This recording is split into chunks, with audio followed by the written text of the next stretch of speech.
Alright guys, what I'm doing here is I'm actually drying the sofa because it is a type of material that is very sensitive to moisture, and we have to expedite the drying so that's a successful outcome in terms of dry time. So that's what you guys see me here doing here. I'm actually drying it out, agitating the fibers prematurely, and then making sure that there's no wick back.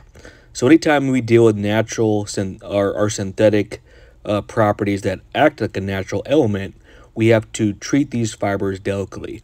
So that's what I'm doing, guys. You guys can see I'm drying it out, so the outcome is successful. All right, guys. So you guys have this delicate fiber, whether it's a cotton, linen, rayon, which I'm doing here. Give us a call. We do it all. We deal with all kind of fabric and fine material. Beautiful.